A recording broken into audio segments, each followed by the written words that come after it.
that we're traveling down this lovely little country road on our skateboards or rollerblades or bicycles or whatever our favorite mode of transportation happens to be.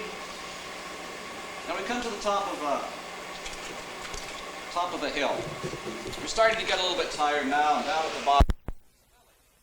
Oh, it's time to take a rest. So let's go down to this village and, look around and get a Coke or something. And whoops, we're getting a little bit closer, and we notice there's something mighty strange about this village. It doesn't seem to have any people in it. Well, it's time to find out a bit more what's going on. Where is everybody? So we seek out the store, and it's not too good a shape either. There's nobody there. Even the church has pretty well given up the ghost. In fact, the whole place looks like Mike Harris just got through with it. And we start to get a little bit nervous. We look around and we see the curtains blowing, and we start to wonder, is there somebody behind there maybe looking out at us? If we stumbled into an episode of the X-Files. We suddenly realize at this point that we have to go somewhere. But that's not too possible.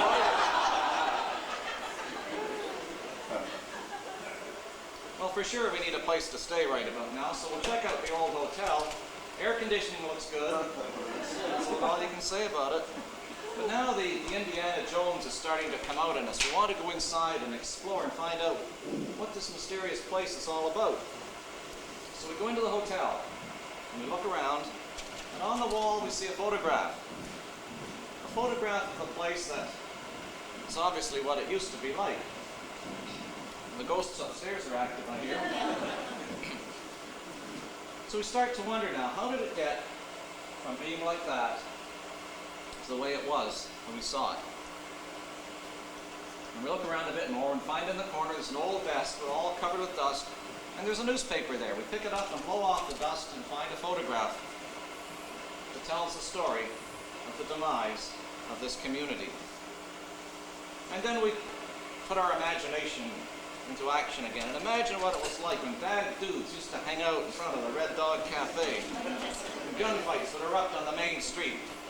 Well, this place is getting a little too dangerous for me, so let's imagine ourselves out of there and back home. Ghost towns tell us the story of our country. And 500 years ago, Giovanni Caboto set sail from England to find a place called Newfoundland. We think of Newfoundland, we think of the wonderful little outports that are scattered around the coastline. Those outports are there for a very strange and little known reason. They were there because fishing at one time was illegal in Newfoundland.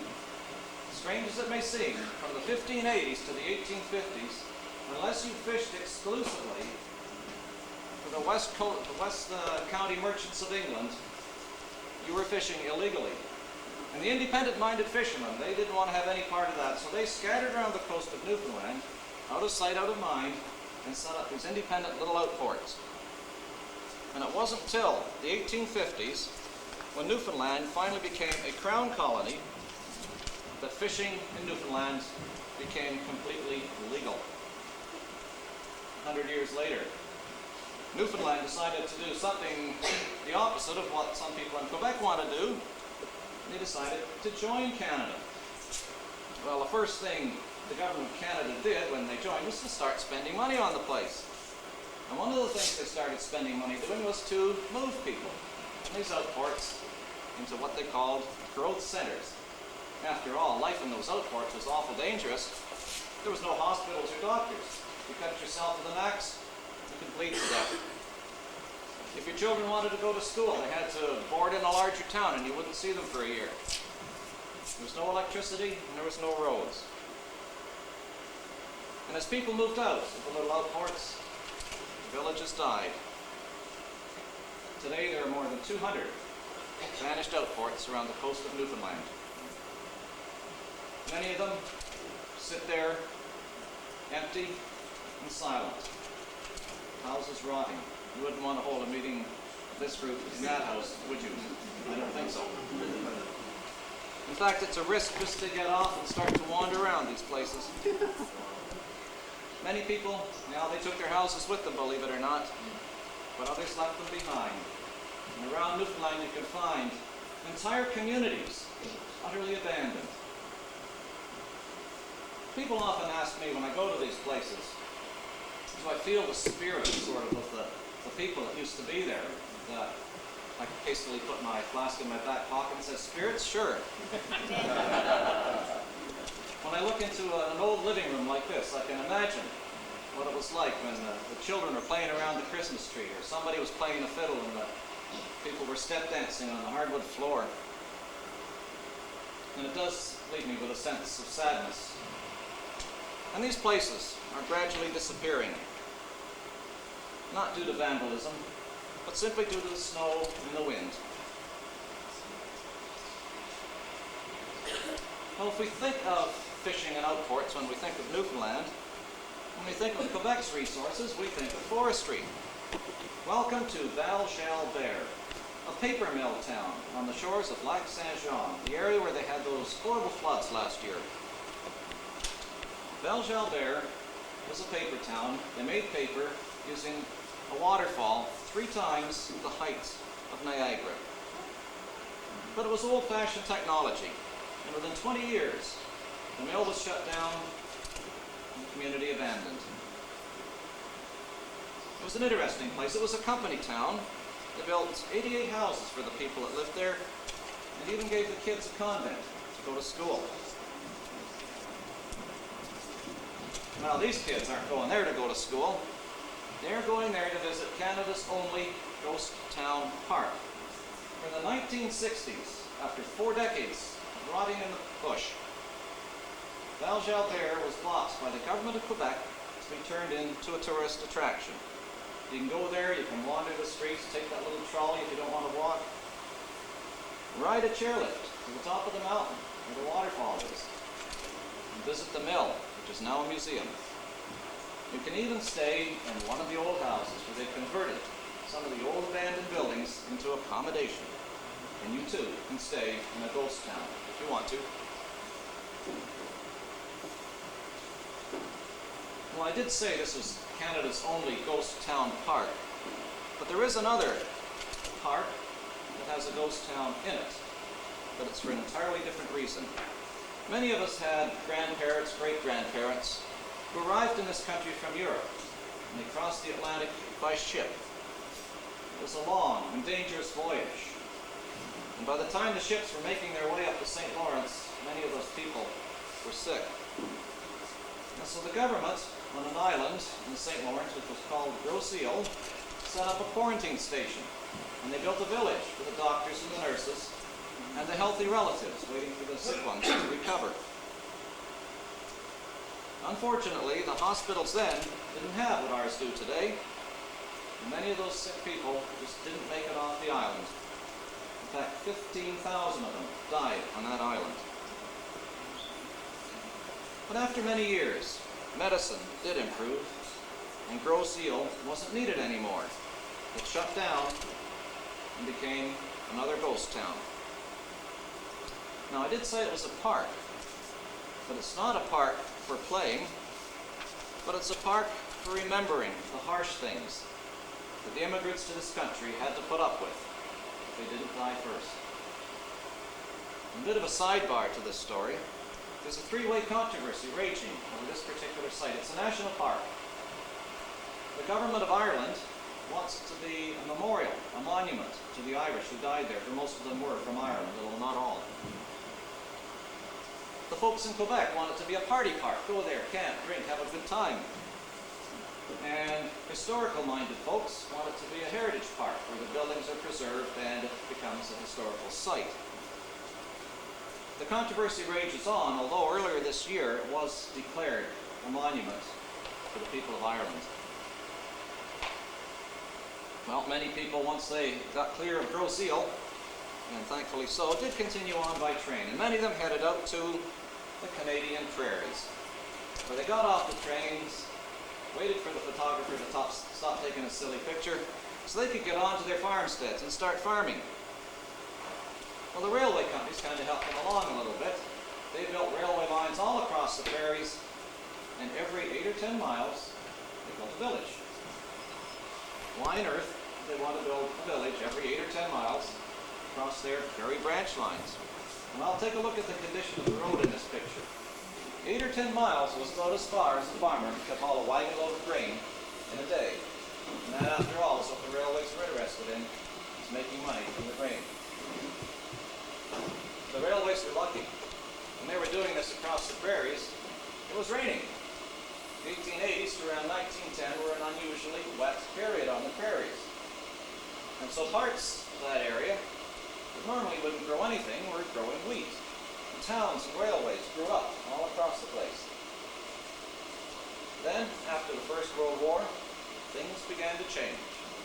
The climate returned to what it should have been like all along. And parts of the prairie that were normally desert went back to being desert. Railways abandoned their branch lines. People bought cars. They left the farms. They didn't need those villages so close together anymore. Travel those branch lines today and you find ghost towns every 8 to 10 miles. But some towns on the prairies weren't there because of the railways. They were there in spite of them. Welcome to Cannington Manor. Cannington Manor is the brainwave of an Englishman named Major Pierce. He thought it would be a grand idea to settle the southern prairies with the sons of the English nobility. Well, one thing he didn't count on was that the sons of the nobility were more interested in playing cricket and chasing foxes than they were in harvesting. And here you can see them with their foxhounds. I don't think they ever cut anything more than prairie chickens, however. And so when the railway passed it by, Cannington Manor went on to look something like this. And the only building to survive in the entire town is the old Anglican church.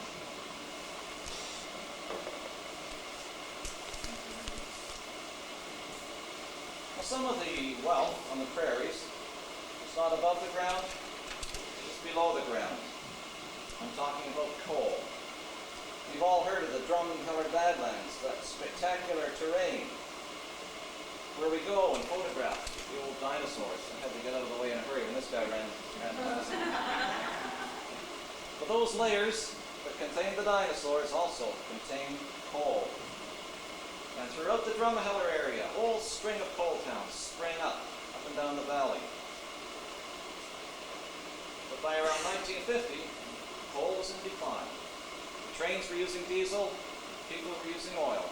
The coal mines fell silent, leaving a whole string of ghost towns throughout the Drumheller Badlands.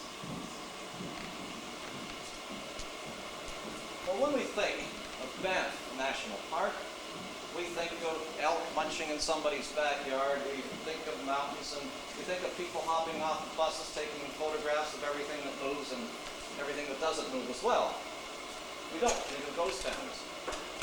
And yet the park authorities have set aside the old coal mining town of Bankhead, very close to Banff, and created a walk-it-yourself guide to the houses and the collieries and the railway lines that once made up this busy little coal town. Well, we'll move a little bit further west and head into the mountains of British Columbia. We all know what that was about. That was the site of the fabulous gold rush, the 1850s. As you can see, it's kind of hard to get there. So the gold seekers simply built the towns right where the gold was. And boom towns appeared overnight with names like Richview, Cameron Town, named after the legendary Caribou Cameron, who we're going to hear about a little bit later on. And a name that I particularly like for a boom town, Lightning Creek. Great name for it. Now, why they would change it to Stanley, I don't know. Stanley just doesn't cut it as being a boom town. And of course, Barkerville. In the 1860s, Barkerville was the biggest town in Canada west of Winnipeg. And in Barkerville, of course, gold meant greed, and it meant violence. A Montana outlaw named Boone Helm decided he'd come to Barkerville to get rich. Now, I gotta tell you, in the story of Canada's ghost towns, the bad guys are the Americans, the good guys are the Canadians. Let's get this straight. So Boone Helm set him out on a robbing and killing spree, lined his pockets with the miners' gold. Well, the townspeople didn't want to have too much more to do with that. So here we see them in a posse heading out to find Mr. Boone Helm. Well, they found him, and you don't need to be a rocket scientist to figure out what they did with him. But they never did find his gold. And it remains buried there, somewhere in Barkerville. Another problem with Barkerville, you see how narrow the streets are and how close the houses are. Fire trap, right? Absolutely. In 1867, a miner woke up and noticed his girlfriend, his lady friend, was ironing clothes in the living room. And we historians know that in those days, the irons that people used had little flames inside of them to keep the iron hot. Well, this particular miner had a flame inside of him, so he started chasing this lady friend around the ironing board. Over went the ironing board, up went Barkerville, and burned down in less than 2 hours. But it was built back in 2 weeks. Well, it became a ghost town when the gold ran out, but in the 1960s, perhaps inspired by the government of Quebec, people of British Columbia realized they had a treasure trove as well. And so they restored Barkerville to its boomtown grandeur, restoring some buildings and reconstructing others, and even keeping the old Chinatown right where it used to be, which was at the back of town because, as many of us may have read, Chinese were horribly discriminated against in Canada back in those gold rush days.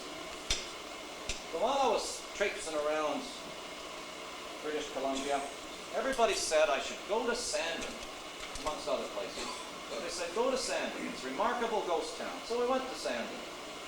Now, Sandon is in the southeast parts of British Columbia, in the area they call the Kootenay country. It was a town not built on gold, but on silver. Before I move on to the next slide, I want you to take a look at how narrow that valley is, and you'll see, just behind these buildings, a little stream coming down it. But Sandon was created by an American, not a bad guy this time, but a Virginian land speculator named Johnny Harris, who came up here anxious to profit from the silver by building 24 taverns on that main street. So the miners certainly had things to do when they were finished working in the mines. But by the 30s, the Depression was on. The price of silver plunged and the mines closed. Everybody left Sandon except Johnny Harris. Came the Second World War. The government of Canada, in the early days of the war, was rounding up Japanese Canadians and placing them in some of British Columbia's interior ghost towns. And one of the largest populations of Japanese Canadians was in Sandon. When the war ended, they left as well. And the only one left was Mr. Harris. 1954, in his 90s, Harris died. The next year, that little river, little creek, came raging down that valley. A freak snowmelt turned it into a flood. Those buildings that you see on the right-hand side of the picture were the ones built on wood pilings over top of the creek. When the floodwaters had finished, Sandon looked like this. And despite the fact that people in southern British Columbia were so proud of this place, there's no effort to preserve it or interpret it. And one by one, the buildings of Sandon are falling down.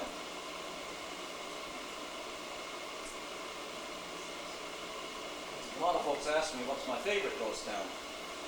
That goes to Quesnel Forks. One of the reasons, well, you can probably tell just by looking, it's so remarkably photogenic. Another reason it's so utterly tranquil. It lies at the end of a long, lonely logging road on the banks of the Quesnel River. And its storyline is remarkable as well. This was a boomtown in the days even before Barkerville. Canadian, American, and Chinese miners worked side by side. Then came the cry of gold over the mountains. Barkerville find had been made. And everybody left Quesnel Forks except for the Chinese folks. And they stayed on, patiently mining the placer gold until the last one died in the 1950s. The place has been utterly vacant ever since. But you know, gold made people greedy. But it also made for some of our most famous ghost towns, and one of the most famous is Dawson City in the Yukon. Now I've got to tell you something here, that some of Canada's greatest mineral discoveries were made when somebody sat down to have lunch. Can you keep that in mind? And in 1896, 3 prospectors on Rabbit Creek sat down to have lunch. They were washing their hands in the river, and there it was. Wish it were so easy. There was the gold. Well, pretty soon the word got out. By the thousands, the tens of thousands, people came from eastern Canada, the U.S., and Europe. Many came by Skagway, Alaska, and made their way up the rocky and tortuous Chilkoot Pass, where they came to this mountain barrier. At the top is the Canadian border. And there the Mounties told them if they didn't have 400 pounds each of supplies, they wouldn't let them in. So up and down this 45-degree slope they trudged until they got their supplies to the top. That winter, 70 feet of snow fell at the top of that mountain. The following spring, they dug it out, and down the river they went to Dawson City, where they discovered there was no gold. All the gold had been claimed by the people that were there ahead of them. So for a few years, they paced up and down that main street of Dawson City, much like your kids and mine do in the malls these days. And then they went home. Dawson City became a ghost town. But it probably became one of Canada's largest and most famous. Poet Robert Service lived there for a number of years, creating those wonderful poems that we all memorized ad nauseum. They were strange things done in the midnight sun by the men who moil for gold, and I'm not going to carry on after that. And of course, Kleinberg's own Pierre Burton was born in Dawson City. So, duly inspired, in the 1960s, along comes the Government of Canada, declares it a National Historic Site. They take over some of these decrepit old buildings and restore them to their former glory. And so Dawson City now comes back to life, not with people searching for gold, but by people searching for the story of the gold. One thing I get a lot of is Ontario has ghost towns. You gotta be kidding. Well, we sure do. And here's the reason why. Ontario's history of permanent settlements goes way back to the days of the fur trade. When fur traders paddled up to the interior of the province to trade with the natives for their fur. But all this paddling back and forth was a pretty tough commute, so they decided instead to build villages in the wilderness.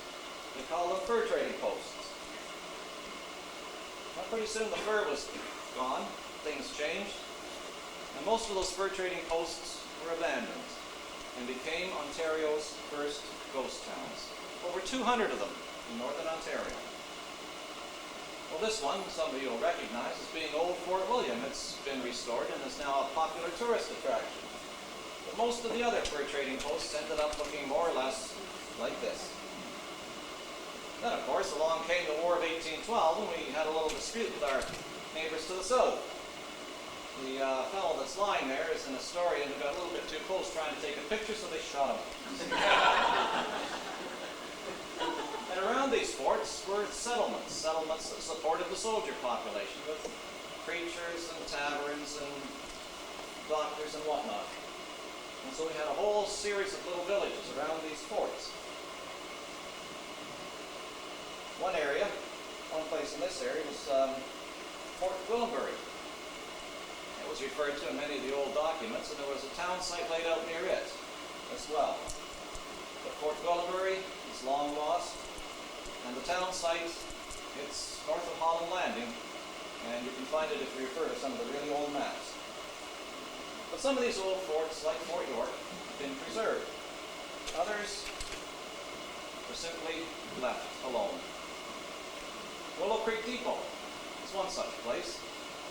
When people came up Yonge Street, or the military came up Yonge Street, they got to Tollendal on Kempenfelt Bay, went to the head of the bay, and took what was called the 9-mile portage over to Willow Creek, where they had a military depot. The military depot was abandoned after the War of 1812 ended, but the Conservation Authority attempted to reconstruct it a bit. And so they built this palisade and put up an historic plaque. And the last I heard, the palisade was down and somebody stole the plaque. Well, once the military had made it safe to settle we did. And some of the first places we put our villages were along the little creek and river mouths on Lake Ontario and Lake Erie. And these became some of our very earliest villages as well. But things began to change there as well. Steamers came along. They couldn't fit into these little harbors. And one of the things that we shipped out of these places was barley. So naturally the Americans put a tariff on barley, and many of these little places shut down and became ghost ports. But at least while they were going, what we would do is from them we would make our way inland. Walking, driving, whatever.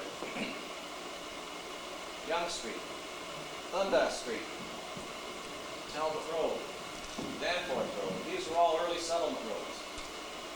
And as people trudged along them, they needed places to stop and refresh themselves.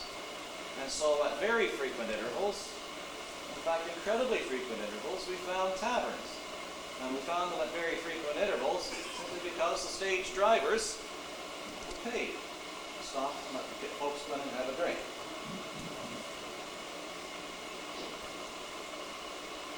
But it was still tough getting around as the farmers cleared the land, and they needed to have things very close at hand.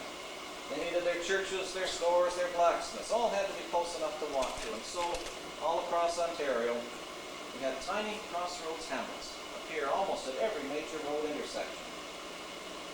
Usually attracted by the local tavern, these crossroads hamlets would typically include a general store. The farmer could go in and purchase his stuff and collect his mail. That was one of the main reasons he went to the general store. Blacksmith shop to get his horse shod. Of course, the tavern to have a wee drink of tea. Well, things began to change. Around 1900 or shortly thereafter, the government of Canada decided to do something they're getting out of now, delivering mail to everybody's house. And so the farmers didn't need to go into the general store to collect their mail anymore. And kids at home got tired of seeing Daddy come home drunk all the time. And so the temperance movement sprang up across Ontario. And the government passed a bit of legislation known as the Duncan Act. Absolutely nothing to do with donuts.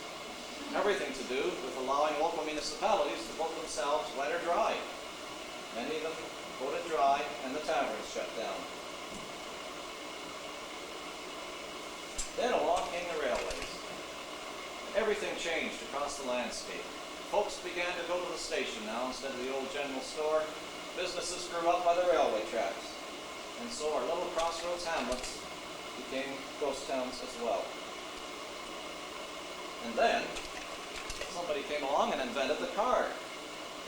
And so many of the railways went on to become ghost railways.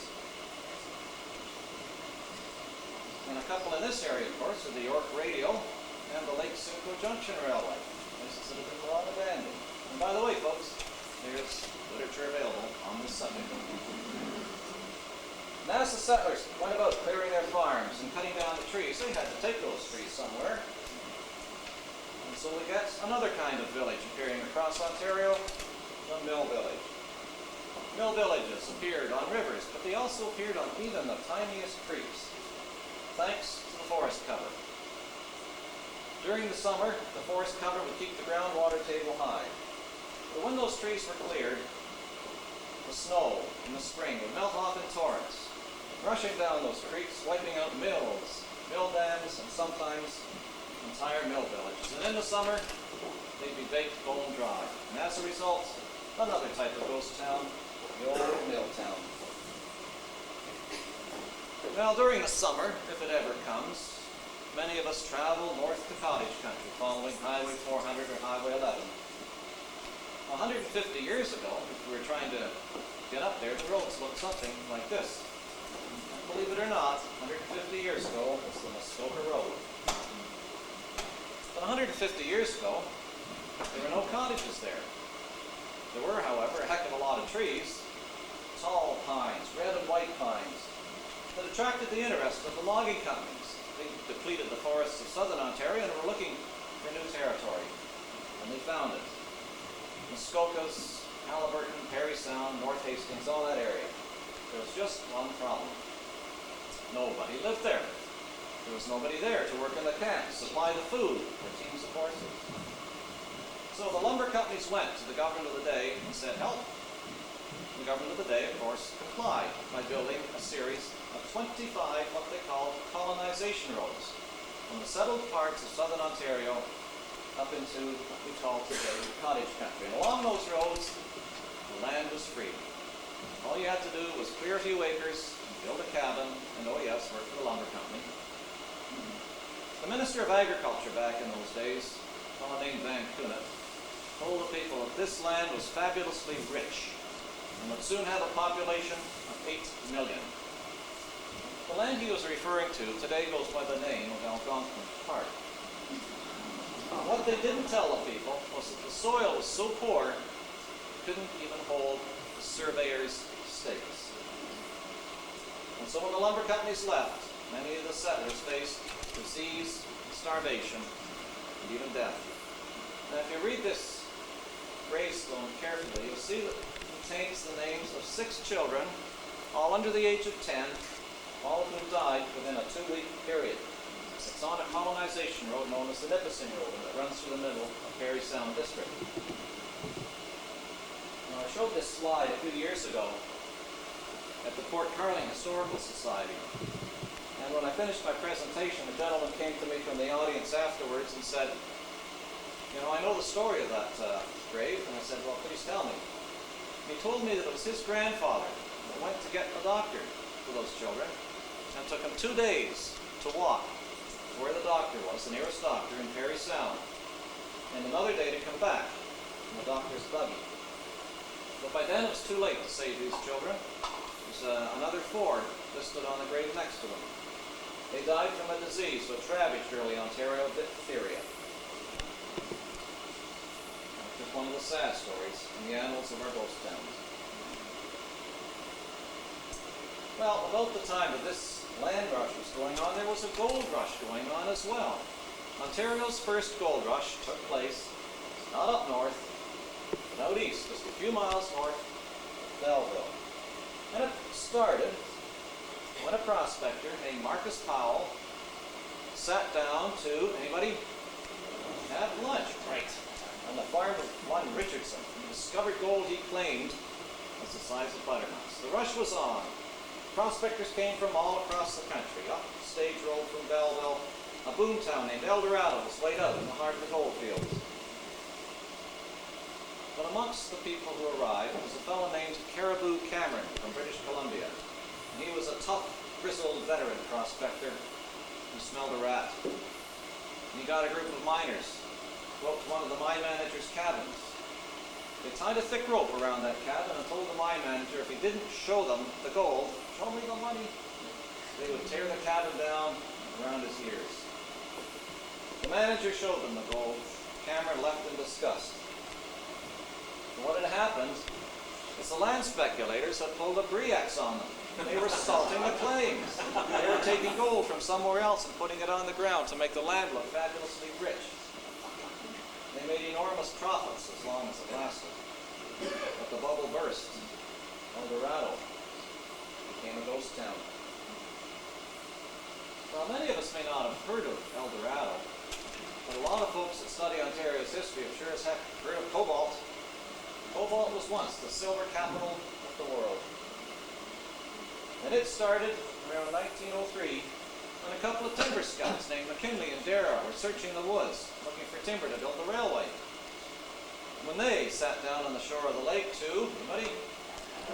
Right on, and there on the shore of the lake they found large boulders which had a silvery luster to them and were unusually heavy. They took them down to North Bay to have them assayed, and they were silver, incredibly rich deposits of silver.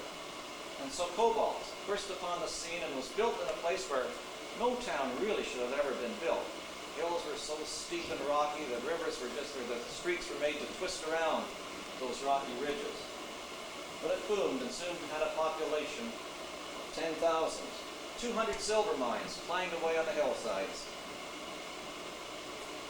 And mines were everywhere, even throughout the town of Cobalt itself. But there was just one problem. The place was dry. Miners couldn't get a drink because the whole town site was covered with mining claims, and it was against the law to have a licensed establishment. Undeterred, the miners created an institution known as the Blind Pig. Some of you know it. Maybe there's some in Newmarket. A blind pig is simply an establishment which is legitimate on the street side, but if you go around to the back, knock on the door and say the magic words, you're ushered into a world of whiskey, wine, and other items that begin with the letter W. It's not too surprising that the Ontario Provincial Police came along and created one of their first lockups in Cobalt. And they set about raiding these blind pigs. And here you see them dumping the hooch in the river. Happy fish.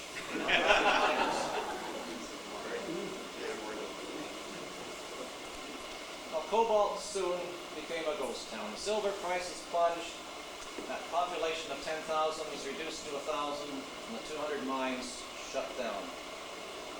It's bounced back a bit and has given us a rather remarkable boomtown heritage.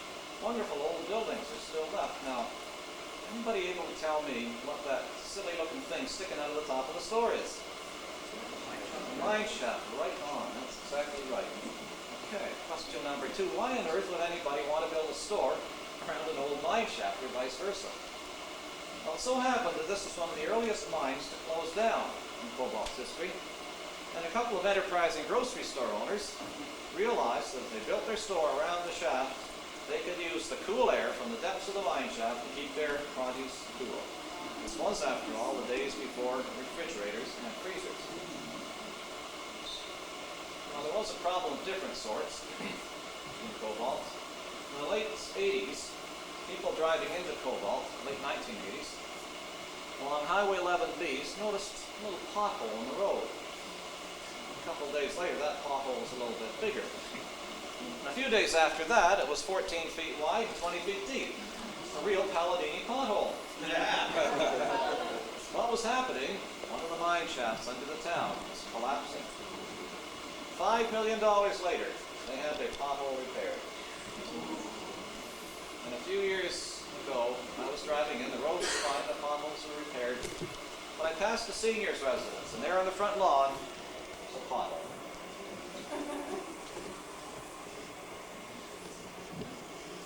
Now, Cobalt was certainly quite rich. But Canada's richest ever silver mine was located in a heck of a spot. It was on a tiny shoal in Lake Superior. It was called Silver Island. The shoal itself was no bigger than a baseball diamond, and it certainly had some problems that went along with it. One of which was water. Water that routinely washed over the shoal and swept everything away into the drink. And so the mining company hired one of the world's best mining managers to create a breakwater for the shoal. And so he went about building a breakwater. Well, of course, along came a routine Lake Superior storm and washed everything away. Ultimately, he built a breakwater 15 feet high and filled with 50,000 tons of rock. Aha, he said, we've got it licked. And so the mine went into production. The following spring, as the ice was breaking up on Lake Superior, a freak wave loomed out of that lake and hurled that ice across the shoal, and once more swept everything into the drink. But against these odds, the mine began to pull out some of the richest silver deposits ever known in the history of Canada. And the problem was, it was all under the lake. And the shafts leaked. In order to keep those shafts dry, they needed pumps running 24 hours a day, 7 days a week. And those pumps used coal. Well, those of you that know the North Shore of Lake Superior, there's no coal there. They had to have it shipped across the South Shore by boat. Came the winter of 1882, and the coal boat captain decided he'd just go on one last bender before he set sail. He woke up 3 days later to discover that winter had come early that year, and his ship was frozen solid into port. Silver Island didn't get its coal. By March, their supply had run out, flames in the furnaces flickered and died, and the shafts flooded. And sadly, the miners packed up and moved away. It's now 115 years later. If you drive down a provincial highway, you can still find the miners' homes on the mainland. You can find the old general store and the jail and the customs house. For after the mine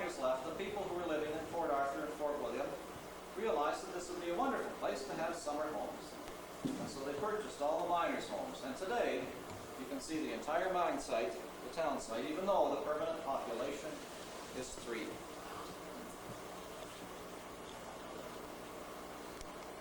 The north shore of Lake Superior is wonderfully rich in ghost towns.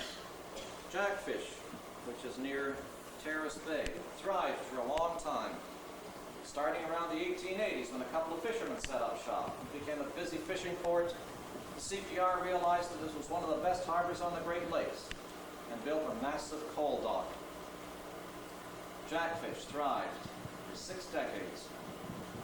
Then came the 1940s and the 1950s. The railways were switching away from coal to diesel. The deadly sea lamprey eel was making its way into the Great Lakes, and as it came, it killed off the fish. Jackfish was abandoned. 100 years ago, it looked like that. Today, like this. It's the rail-side mill town. As the railway era burst upon the scene, they made some of those interior forest stands much more accessible to the mill owners. And so little mill towns like Biscotasing sprang up at railside. Biscotasing certainly had its share of characters. The young man seated on the right in front of the railway station, wearing the black hat, was an Englishman. His name was Archibald Stanstead Olaney, who came to Canada around the turn of the century, drawn by the lore of the Red Indians. He worked for a while at Eaton's in Toronto, and then made his way finally up north. He got off the train at Biscotasing, where he got in with a bit of a wrong crowd, got into a knife fight, and killed a man, and left town in a hurry. And nobody heard of Delaney after that, but people did start hearing from a fellow who was going around calling himself Chief Grey Owl. He claimed, incredibly, to be part Sioux and part Scottish. Now there's a heck of a combination for you, if you ever heard of one. And he started preaching and writing about the conservation of the beaver. He did lectures in Canada, the US, and in England. One evening he finished a lecture in the lecture hall in Hastings, England. And a couple of ladies were leaving that lecture hall, and one turned to the other and said, you know, didn't that Grey Owl fellow look an awful lot like old Archie Mullaney? Grey Owl died in 1937. The following year, Lovett Dixon published a book called The Wilderness Man that revealed Grey Owl to be none other than a fraud and an Englishman named Archie Mullaney. And while Grey Owl went on to become a legend, Biscotasing went on to become a ghost town.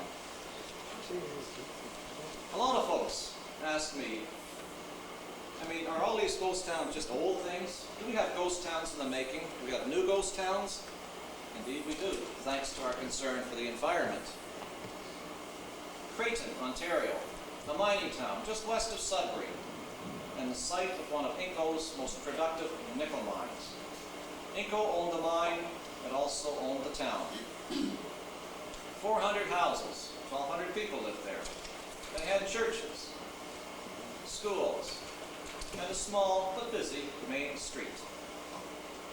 In 1986, the government of Ontario came to Inco and said, you know, your water pipes and your sewer pipes have been in the ground for an awful long time.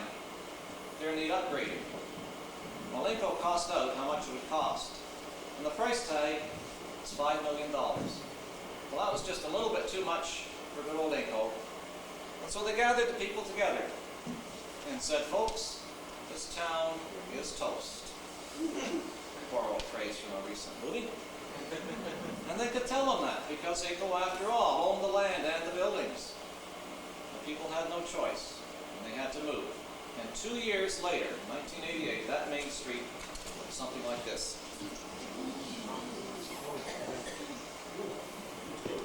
Not too far away, another environmental disaster was in the making.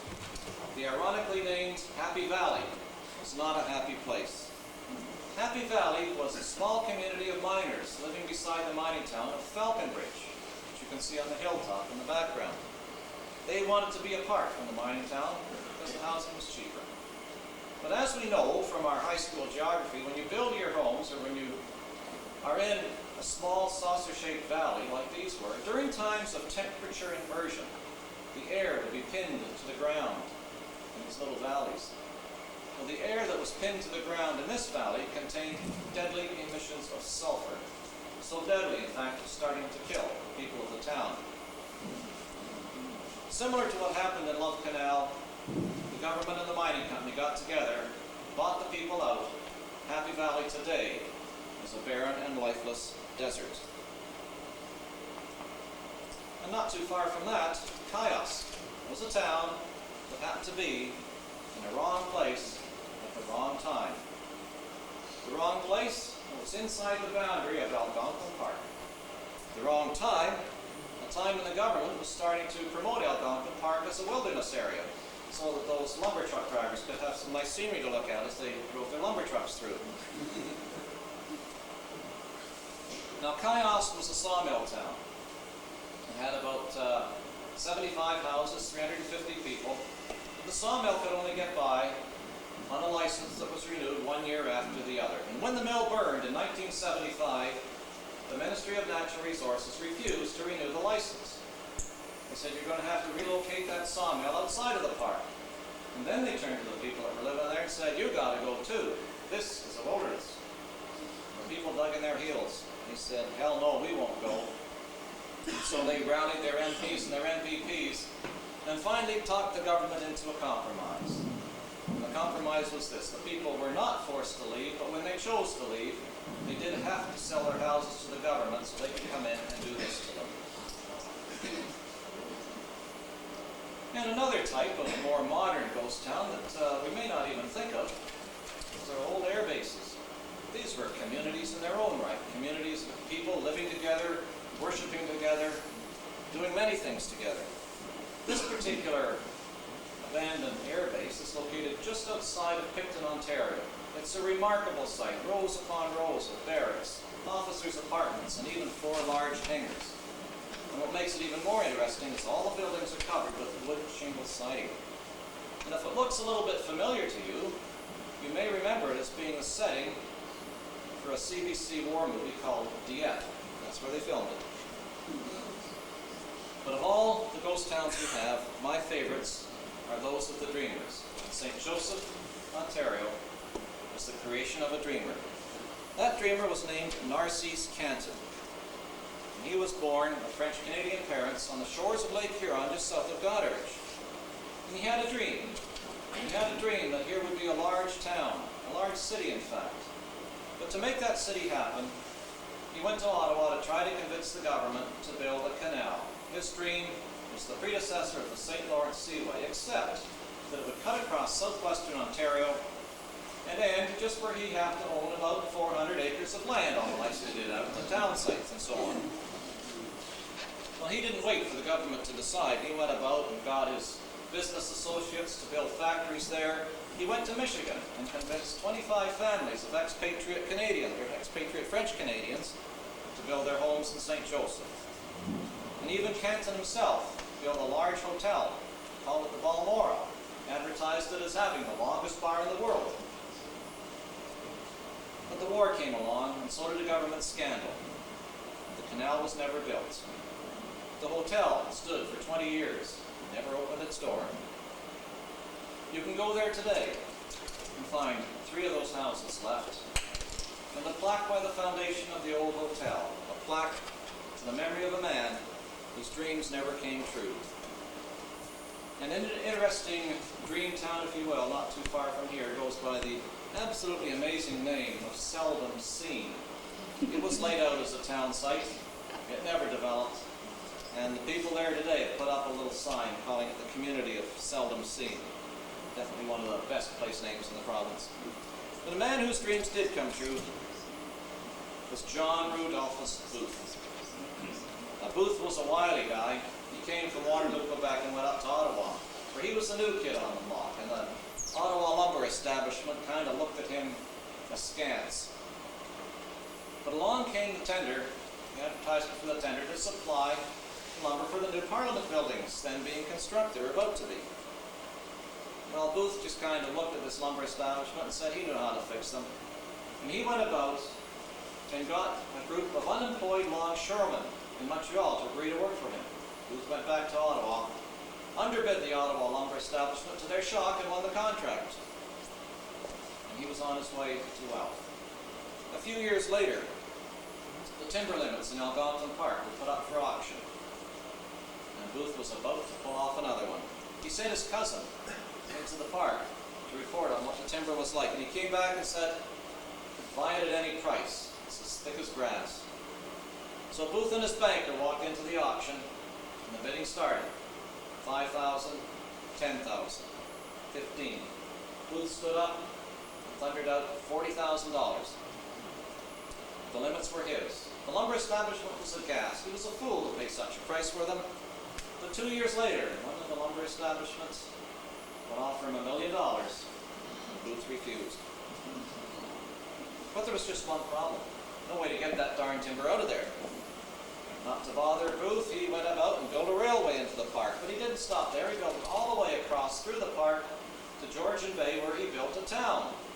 He called that town Depot Harbor. For Booth was not just interested in the timber, he was interested in shipping grain as well. And by having a rail connection through the middle of Ontario, he was able to provide the western grain growers with their shortest rail link to the ice-free Atlantic ports. That railway was Depot Harbor's lifeline. Depot Harbor grew into a busy place. It had 100 houses, churches, and a busy population that would build ice boats in the wintertime for recreation. It doesn't sound like the kind of place to become a ghost town. But by the 1920s, Canadian National Railway had been created and did what Canadian National has done so well ever since they started to shut things down. So they shut down the railway facilities in Depot Harbor. In the 1930s, an ice floe damaged a trestle in Algonquin Park. Typically, once more, CN refused to repair it. Depot Harbor's lifeline had been severed. The grain elevators sat empty. And along came the war. Now, those of you that know the Parry Sound area have heard of a place called Nobel. Now, Nobel was a community where CIL had an explosives plant. And with the war effort, they were looking for a place to store a volatile chemical named cordite. And what better place to store cordite than in empty grain elevators? Well, you can see it coming, can't you? The war ended in 1945, and a few of the folks still living in Depot Harbor decided it would be a grand idea to go down to the docks and light a celebratory bonfire. Well, the wind came up, blew the fire towards the grain elevators, which erupted into a midnight fireball, so bright that it lit up the streets of Parry Sound more than 6 miles away. Depot Harbor's day was done. Houses sat empty. In the 1950s, they were sold $25 each. If you go up to Parry Sound today, you're sure to run into somebody that says, "Oh yes, my cottage is made up of a house from Depot Harbor." Depot Harbor was the first ghost town I ever saw. The railway roundhouse, the first ruins. And today, it's so popular as an attraction that people literally go by the busloads from Parry Sound out to see the ruins of Depot Harbor. So what do we do with a ghost town? What do we do with a town that has no people? Well, they certainly are a fun place to visit, so we'll build a park. They did that in Quebec. They even did it with our other neighbors in Michigan. This is a place called Fayette, Michigan. It was once an ore port, and it's now a state park. You can go there to the park office and get a little map, a guided tour that takes you through the ruins of Fayette. Well, if the Quebecers can do it, and the folks in Michigan can do it, why the heck can't we in Ontario do it? If we got all these great ghost towns that I keep writing about, and we tried it. We tried it with this place. Picturesque ghost town known as Nicholson. It's located west of Chapleau on the CPR. And it was one of those railside mill towns that had a mill and churches and schools and a population of 250. The mill burned in the 30s. But unlike many of the other mill towns, the main street survived as a ghostly reminder right up into the 1970s. And in that time, a couple of historical researchers from the Ministry of Natural Resources visited the site and wrote a report recommending that Nicholson become a ghost town park. After all, the area could certainly use the tourist dollars. However, it's the policy of the Ministry of Natural Resources not to preserve historic buildings on Crown land, but to burn them. And so much of Nicholson came down in ashes. So is anybody out there trying to save our ghost towns? The conservation authorities are trying. Falls was once the hub, an industrial hub of the Niagara Peninsula, if you can believe it. Back in those days, it went by the less interesting name of Glen Elgin. The railways came along, and Glen Elgin died. And today, the Falls Conservation Area has preserved the homestead, the owners, and the old mill. The Crooks Hollow Conservation Authority has also preserved the ruins of James Crook's industrial empire near Dundas, Ontario. But there's a problem with this too. Many of you may remember a piece of legislation that was passed last year called the Omnibus Bill. Well, amongst many of the things that it did, it removed the mandate from the conservation authorities to preserve these historic sites and also took away most of their money. So the future of these historic treasures is certainly in doubt. Well, another thing you could do to celebrate our ghost towns is to start a business. It says it's in a ghost town. Why not? This particular fella read one of my books, realized the town he was living in was a ghost town, so he opened a ghost town tavern. Only to discover that ghosts don't drink, and the ghost town tavern is now a ghost tavern. Well, another thing you can do is you can make a movie out of it. Here's me with Boris Karloff a few years ago making a horror movie up at Depot Harbor. Actually, Bill Bramall would kill me if he heard me say that. That's actually Bill Bramall, as most of you know, who himself has made a major contribution to the heritage of this province through his wonderful TV shows, and he has since retired. But there was a movie made at Depot Harbor, an award-winning Canadian movie called Dance Me Outside, won several awards about 5 years ago. And just last fall, a location manager from the CBC phoned me up and said, "Ron, you've written some ghost town books. I need a ghost town that looks like a Bosnian village, because I'm making a movie about war-torn Bosnia." And he said, "Well, okay." Scratched my head for a while and I said, I got the place just for you. I said, "Go check out an abandoned radar town up in the Onwall Valley called Foymount." So we went up there, he came back, he said, "Ron, it's perfect. If it wasn't for that, we wouldn't make the movie The Peacekeepers." And The Peacekeepers was indeed made, an abandoned radar base called Foymount. And that was shown on CBC about 6 weeks ago. Now, one of my favorite ways to celebrate our ghost town heritage is to take a tour of them. So let's finish off by taking a little tour of some of the ghost towns in this part of Ontario. Many of the early ghost towns in this area relate to the early settlements up and along Yonge Street. And one of the oldest settlements was called the German Mills, settled by William Bursey. He brought many people into this area, primarily to settle Markham Township. On the Don River, beside what is John Street in Thornhill now, grew up a little village of German mills that had a distillery, a brewery, mills, and a number of simple cabins. But Bursey ran into financial trouble. By 1804, German Mills was abandoned and became one of Ontario's very first ghost towns. This old hall still stands on a road called German Mills Road, just off Don Mills Road, and it dates from a later time when the mills themselves were abandoned.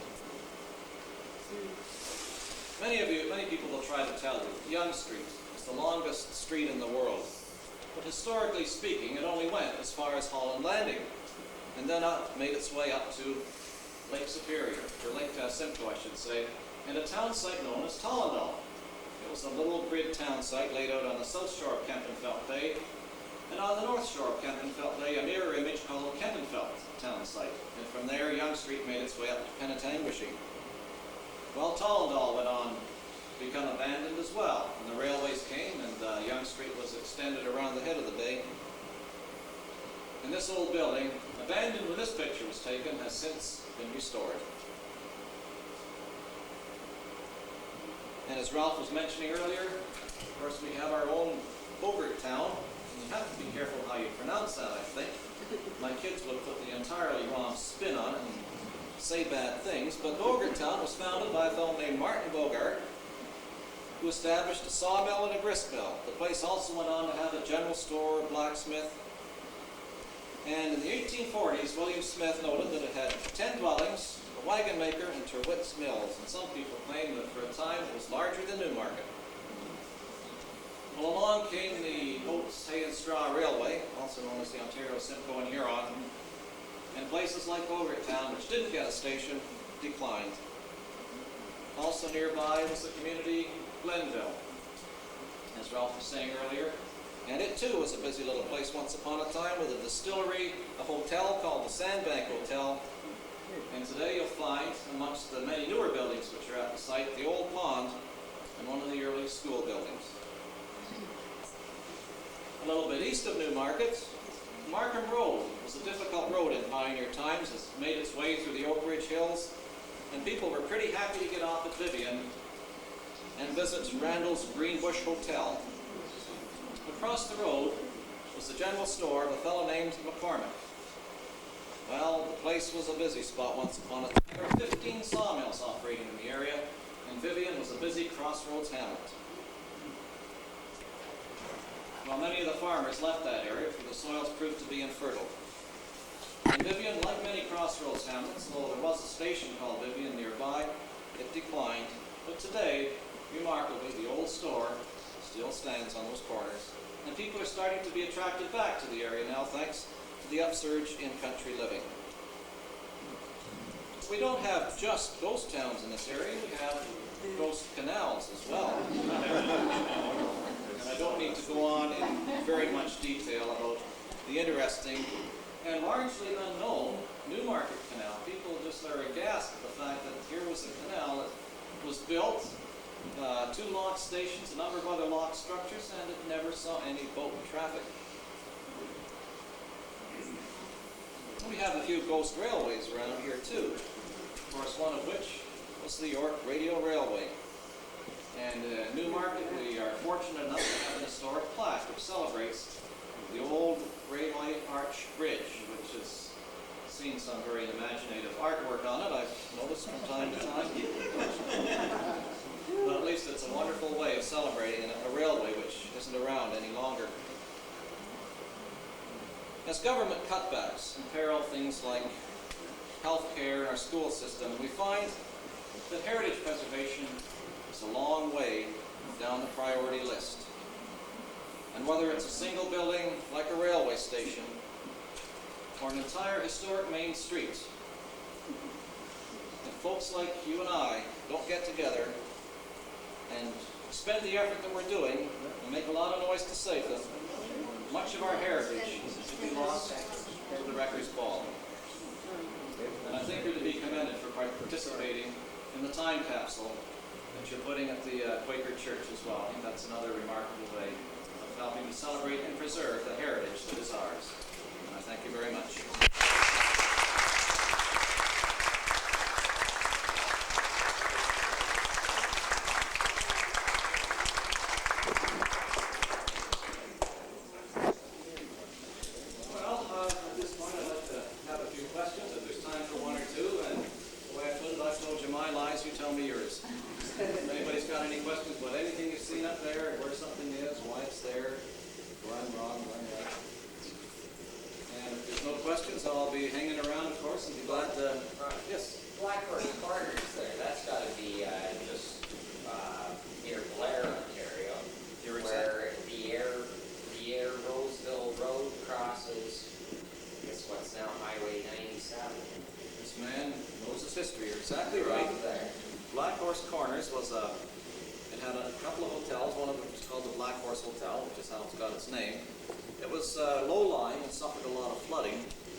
Absolutely nothing left at this corner now. There's a few little cellar holes here and there.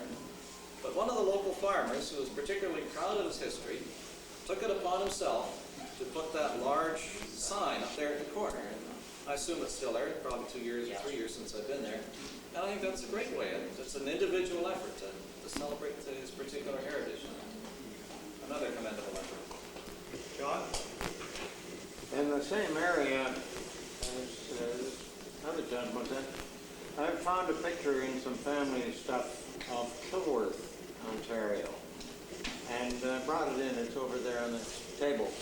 And I couldn't identify it. I looked it up in my gazetteer, and mine said there was a Kilworthy up near Gravenhurst. Yes. Well, I looked that up on a map, and the river isn't even the same shape as the picture.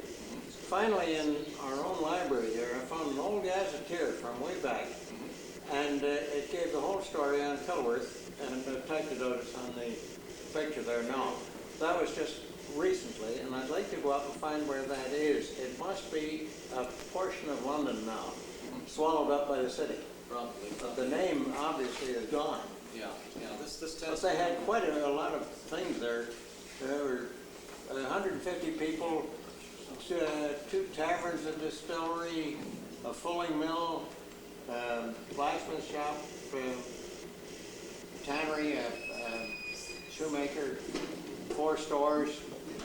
The whole list is there. Well, that's good research. But have you heard of Kilworth, incidentally? It doesn't ring a bell, but that doesn't mean I haven't come across the name at some point. And if anybody else, that mentioned research, comes across a name or curious about a place, there's, I think most large libraries have them, large two-volume encyclopedia of Ontario's place names. It's not one of these little books that's been mass-produced. It's not Alan Rayburn's book. It's not the Micah book. I just forget the lady's name, but she did a massive 2-volume encyclopedia of Ontario place names. It's got every place. There's thousands and thousands. And there's some absolutely humorous names in there. That's where I originally came across the name Seldom Seen.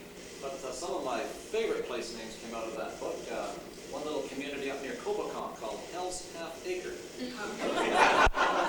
This was a place where the folks, the men that were working the ships on the Great Lakes during the summer would come and work the lumber camps in the winter, but they'd bring with them their whiskey and their women, and it was quite a rowdy little spot. Another place over by Campbellville was a flint mine. It was called Seat of Fire. I'm not even going to touch that one. But my favorite was a railway whistle stop in northern Ontario. The Canadian Northern gave the name Was It Wet? It's a hilarious name. It's a great place to find some of these hungry, hollow. Newfoundland doesn't have a lot of funny place names, and we got some great ones. Would you know anything about, you mentioned Dundas Street 2 or 3 times, but would you know anything about Colonel Dundas? He was named after him. What was he colonel of, and where did he come from, and so on? Well, Dundas never really showed up here. You may be thinking of Colonel Danforth. But Dundas Street was named after British Colonial Secretary. See, Governor Simcoe had this habit of naming streets like Yonge Street and Dundas Street. I guess he was sucking up to the people back home or something. Yonge Street was named after the Secretary of War, Dundas after the Colonial Secretary. But Danforth Road was named after Colonel Asa Danforth, who went to the legislature in, it was around 1798, and offered to build a road from York, which is now Toronto, to a place called Presqu'Isle on the Bay of Quinte. Now, Presqu'Isle was, I mentioned in one of my books here, it's one of these paper towns that's going to become a district capital. Right? And they laid out the streets and started to build the courthouse. Well, they were in the process of shipping their first prisoner to be tried at this courthouse on a schooner called the Speedy. And as the Speedy tried to make its way around Presqu'Isle Point, it struck a shoal and sank. And the government of the day decided that this was not a good place to have a town site after all, and they abandoned it, and now the whole site is just a field in Presqu'Isle Provincial Park. So that's sort of carrying on a bit on the Colonel Danforth story, but Danforth finished his road, and it was terribly criticized.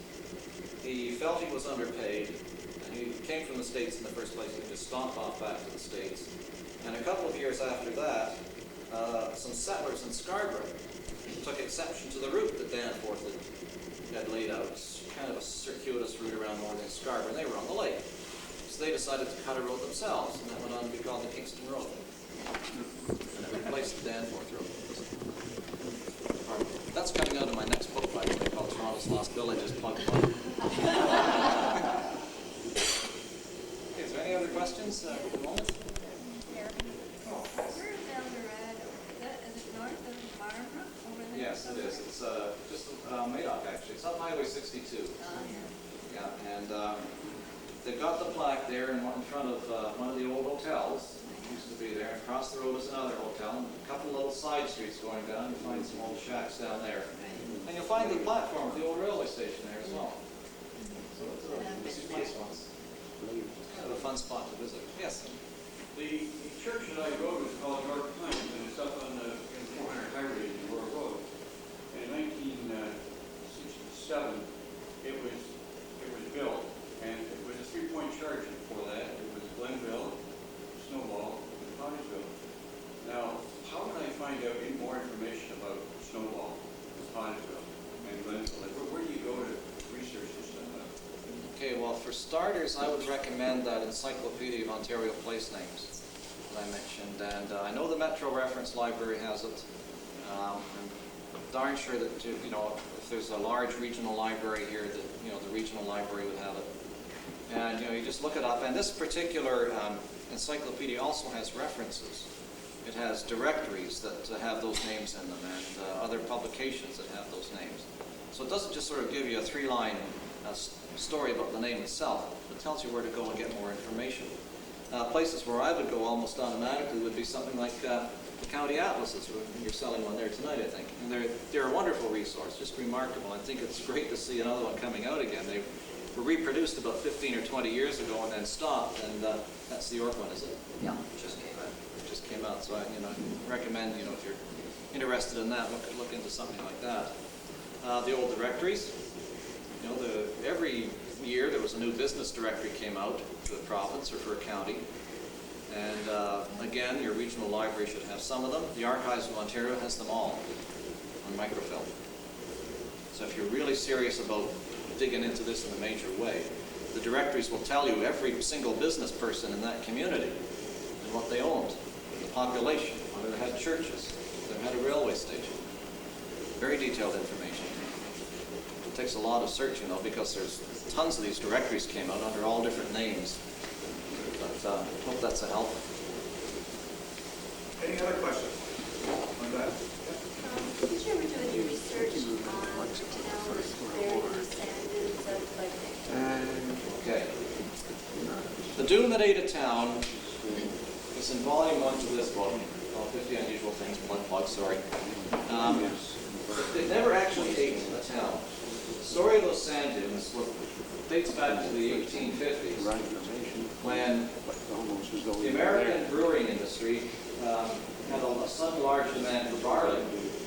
And so farmers along Lake Ontario started to grow large quantities of barley. So they kicked the Prince Edward County, they kicked the cattle off the pastures and put them on the dunes. So they ate away the grass, and the dunes started to move and flow again. And so they moved across the fields, and they actually took in a hotel, took in a brick factory, farms, roads, and somebody told me they also buried a church. And people claim that you can, this is for people that do spirit walks and stuff, you can go there and hear the bells of the church ringing underneath the sand dunes. I think I know where they were. So that's the story of the sand dunes. They've been working ever since to try to stabilize them, and they haven't entirely succeeded. Pretty soon the lake, which is behind it, called West Lake, and pretty soon in geological times will be covered. Okay. Thank you. I'd like to present you with this something here from us. Now, you probably have the book, Yonge Street Story. Okay. Thank you very much. And we'll be, this of course, sort of you doing plug. It's kind of a plug for the fact that we are, well, first of all, this Yonge Street that we live on, that this town is on, its last hurrah is on Saturday when we actually bury this time capsule, and that's supposed to be the last thing that we do for the 200 years young. So sort of pushing that particular idea. Just to go on with that, all the materials that are going to go into the capsule from the Historical Society, from the museum, are here. And this is material that we're sending. Newsletter, Yonge Street Saga that George wrote. All the newsletters from last year. Picture of the executive of the Historical Society, the maps of the town, some of our LACAC materials and the Historical Society material, some of the materials that from the Chamber of Commerce, Terry Carter gave us. Also, there's a CD disc here with pictures of the display, the 65 boards at the region of York, and they're all on this CD disc.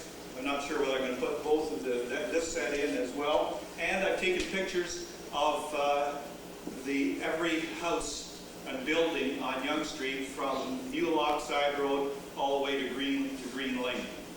And so they are all on this disc as well as pictures. If somebody would like to donate one of their current computers to be able to read that, we can put that in there as well. That was my thought, that they may not be able to read those discs, but that material is going into this time capsule as well, and it will all be stored in, or all this material will be stored in this box. I've been over at the town office, and they have a pile, well, like this pile of all the materials that various people have brought in, and but this will be ours, and we'll put it in here. We think that the way to preserve it for 100 years or 200 years is to try to keep the air moisture out. And so we're using acid-free paper as much as possible through the materials, and we're going to put the material in here and then shrink wrap this material so that we try to exclude the air as much as possible. So this is going in. Jackie Plater is the one that has donated the box, and actually the Roadhouse and Rose has donated the crypt that all this material is going in on Saturday morning at 11 o'clock in front of the Quaker Meeting House where the plaque is, and you don't have to park on the Yonge Street. You can park over in the regional building, and Gail is looking. Our counselor is looking after looks after the buses, so she has buses going between the regional building and the Quaker Meeting House. And then you can also take a look at the 65 things that I've taken pictures of that are all set up at the region. They came from all over Ontario, mostly along Yonge Street, but they cover all kinds of different histories. As well as I have a display there of all the different things that we did over the 200 years young as well. And the ladies group,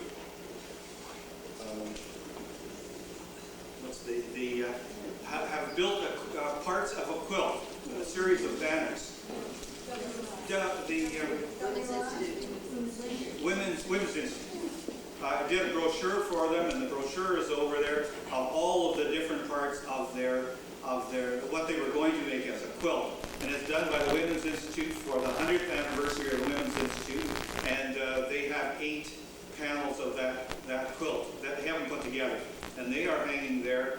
And there is a brochure over there now that you can take a look at, giving a bit of the history of the Women's Institute.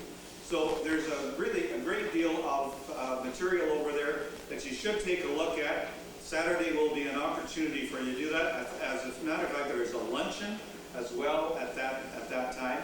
So if you want to go over there, and Gail says she's not going to have too many speeches, but politicians can't not talk, so there will be speeches. John? Rob, is there a designated date for the opening of the time capsule? You think I don't think I'm going to be there. It's going to be my children's children. They're saying that they think it should be open in 100 years, but it has to be marked. We have to keep some information in the Historical Society archives, so that we would know that, or not we, but our children's children, because it's really about 2 generations down before that takes place, and we don't know whether there's a proper marker there, and that, you know, it could be marked so somebody will see that. There is a plaque probably going up. One of the fellows who's not here tonight is trying to talk, I think, the Lions Club into putting up money to put a plaque on this particular site as well. That will mark it and say that. But you see, if you do that, then you would run into the old problem of grave robbers who in theory would come there and thinking there might be something valuable, but with mostly paper, would dig it up or you know, antique people who are interested in antiques. So you've got all those kinds of problems. Now, does anyone have anything that they would like to go into that they brought tonight? This is probably your last chance. I have Lou's family history has been given to me. Are there any others? Norman? Do you have something to... Norman has a book. Pretty slim. This is the York County men, list of York County men and women who gave their lives in World War I. It is a list starring of names as far as we can collect. I think we got 99% of men who died or were killed in the First World War. And it's really done by the Ontario Genealogical Society. Just by mistake, I brought an extra copy, and I have a couple more in the car, and I don't want to keep them just around, but they are available. Okay. Thank you. Thank you for that contribution. Now, there are a couple of other things before people leave. First of all, there are still some 200-year young memorabilia on the back table. I promise this is the last time I will ever bring that stuff around, but it will probably be there on Saturday as well. But there are materials, and there's a price for them. There's also occasional papers, and Elizabeth is selling memberships. And now I've got a couple other people who asked, mentioned things. Jean, would you like to? Jean, would you like to talk about the Seniors' Day at the museum? On June the 12th, which is a Thursday, we're having a fun day for seniors at the museum. And there'll be all kinds of things for you to do. People that haven't been to visit our museum will really enjoy seeing our gallery and our new exhibit. And I encourage you to tell all your older friends to come on June the 12th at the museum. Hope to see you. Yeah, we had a terrific opening. You made the opportunity to get to that opening, those opening ceremonies. I have videotaped it, so you can, and I'm setting up the videotapes over there so that you can do it. Now, do we have Pauline Costello? She died a few days later. Pauline Costello not here. She didn't come to see me. She's a lady from the Friends of the Fairgrounds. She wanted to talk about saving the fairgrounds because they're going to put that big bubble on it. And Mark Gilbert wanted to say a word about some pictures that she had. Tremendous pictures of. Yeah. Last month, our speaker told us about Old Young Street and places located along Young Street. And I went home from that meeting, got out my picture albums that belonged to my mother-in-law, Marjorie Spear, and found about 3 pages of pictures taken at Bond Lake, which was one of the places he talked about quite a bit. And she had worked for the office specialty, and the office specialty had their picnics, their annual picnics at Bond Lake. And she had taken pictures, so they're on the table over there for you to have a look at. I made copies of them, so it's free to handle them. And if anyone recognizes them, well, write down on the margin the copy, the names. It would be nice to know who's in them. We'll find it, I think, really interesting. It shows there was a big picnic pavilion there, teeter-totters, swings, and they seem to be having a great time, even though the ladies are still in their skirts and hats for picnic, even for the fun things. And the men seem to be all in their, looks like they came straight from the office, still in their business suits and fedoras. I think you'll find it nice. And anything else? Anyone else have any other things that they want to bring out about historical nature? Well, that, as I say, if there's anything on either of these about Glenville or about Bogertown that you'd like to add to it, names of who's living in these houses, I'd be interested in that, in Bogertown and in Glenville, or any little anecdotal stories, or tell me where that you've seen some information about any of those, so that I can build that up into my. As you know, I'm working on trying to get pictures of all the buildings in Newmarket, and so I work at each corner and every street that I can to pick up that information. But thank you for coming out. Don't forget our picnic and visit to Newmarket Museum is next month.